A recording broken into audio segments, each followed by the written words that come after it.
Walaupun Datuk Seri Anwar berhadapan dengan keadaan yang sangat getir untuk mentadbir negara ni, tapi dari segi pemerintahan 3 buah kerajaan. Kerajaan pertama, kerajaan Datuk Seri Anwar. Kedua, kerajaan Ismail Sabri. Dan yang ketiga, kerajaan Muhyiddin. Kita tengok zaman kegelapan Muhyiddin. Kita ambil contoh lah. Kita kena kaji satu persatu. Kita tengok dari segi kadar defisit. Apa maksud kadar defisit, tuan-tuan? Tiap tahun kita ada unjuran pendapatan. Kalau unjuran pendapatan kita lebih daripada unjuran perbelanjaan, maka belanjawan kita tu surplus. Kalau unjuran pendapatan kita 393.3 bilion dan kita punya unjuran perbelanjaan pun sama, 393.3 bilion, maka ini dipanggil bajet berimbang. Maknanya tak defisit dan tak surplus. Biasanya belanjawan itu defisit. Apa maksud dia? Gaji 1,000, kita belanja 1,200. Maknanya 200 itulah kadar defisit. Jadi kalau nak dibandingkan kadar defisit, kadar yang belanja lebih daripada pendapatan, dari segi percentage lebih belanja daripada pendapatan. Kalau dibandingkan zaman Datuk Seri Anwar, zaman Ismail Sabri dan zaman Muhyiddin Yassin. Kita tengok. Zaman Muhyiddin, tuan-tuan, 2022, berapa kadar defisit kita? 6.5%. Kurang-kurang zaman Ismail Sabri okey sikit, 5.6%. Dan zaman Datuk Seri Anwar, kadar defisit kita telah turun dengan mendadak, tuan-tuan, 4.3%.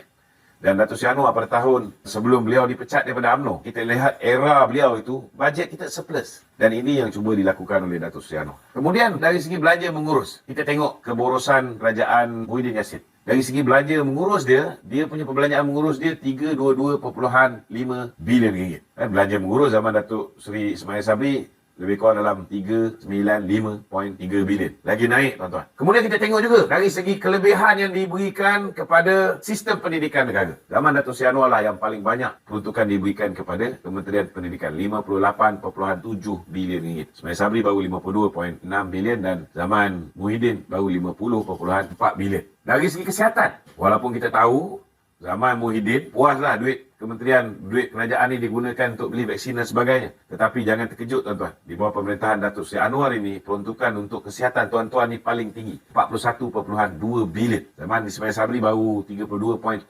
bilion. Zaman Muhyiddin, saudara kesihatan baru 31.9 bilion. Ada yang mengatakan bahawa kita tak memberikan perhatian kepada Sabah dan Sarawak. Dalam ucapan belanjawan Datuk Seri Anwar, beliau dengan jelas mengatakan bahawa disebabkan MA63 masih gagal dilaksanakan sepenuhnya. Maka kali ini peruntukan untuk Sabah dan Sarawak, tuan-tuan, sangat tinggi. Kalau zaman Muhyiddin baru 9.6, zaman Ismail Sabri 9.16 bilion, zaman Datuk Seri Anwar, tuan-tuan, peruntukan untuk Sabah dan Sarawak meningkat menjadi 12.4 bilion. Dari segi subsidi untuk rakyat, yang Syed Saddiq bising-bising sangat ni, tuan-tuan. Saya nak beritahu, PM masih mengatakan bahawa subsidi untuk rakyat dijangka mencecah 81 bilion, tuan-tuan.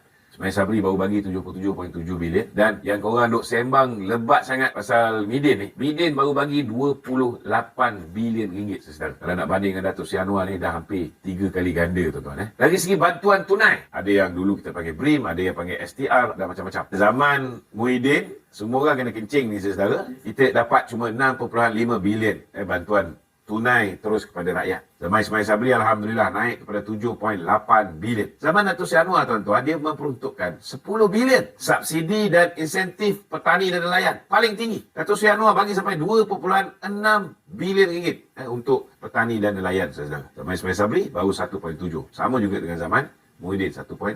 Peruntukan untuk perumahan rakyat 2.47 bilion. Berbanding Ismail Sabri 1.5, Muhyiddin bagi cuma 1.2 bilion. Peruntukan untuk hal ehwal Islam, yang korang kata bahawa Islam terancam zaman Datuk Seri Anwar ni, berapa peruntukan untuk hal ehwal Islam? 1.9 bilion.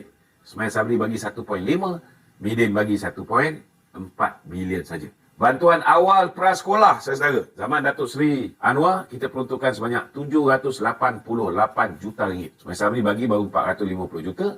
Muhyiddin bagi baru 328 juta ringgit. Bonus untuk penjawat awam. Ni yang banyak orang tanya. Sebabkan kita masih lagi sedang mengkaji tentang kenaikan gaji penjawat awam. Walaupun kita tahu banyak penjawat awam ni menyokong Perikatan Nasional, tapi saudara Datuk Seri Anwar tidak pernah berdendam, tidak pernah menganaktirikan penjawat awam. Bonus untuk kaki tangan awam, tuan-tuan, RM2,000. Untuk pencen RM1,000. Ismail Sabri bagi setakat 700, tuan-tuan. Muhyiddin lagi sikit, RM600 saja. Pesara zaman Datuk Seri Anwar RM1,000, zaman Muhyiddin dan juga zaman Ismail Sabri baru RM300. Sumbangan guru takmil dan juga kafar, termasuklah imam dan bilal. Dulu zaman Ma'e dengan Midin baru RM500, tuan-tuan. Nilai ambang muflis pun tidak melebihi RM200,000 berbanding dengan zaman Muhyiddin dan juga zaman Ismail Sabri antara RM50 hingga RM100,000. Jadi sebenarnya banyak benda-benda yang positif di dalam belanjawan Datuk Seri Anwar Ibrahim ni kalau kita tengok secara positif. Tetapi kalau hati itu dah busuk, tuan-tuan, hati itu dah hitam, legam, penuh dengan kebencian, penuh dengan hasad dengki, apa pun yang kerajaan bagi, mereka tetap tidak akan berpuas hati. Mereka akan cari di mana kelemahan dan itu yang dia akan highlightkan. Dia tidak akan highlightkan kebaikan-kebaikan yang dilakukan oleh Datuk Seri Anwar Ibrahim.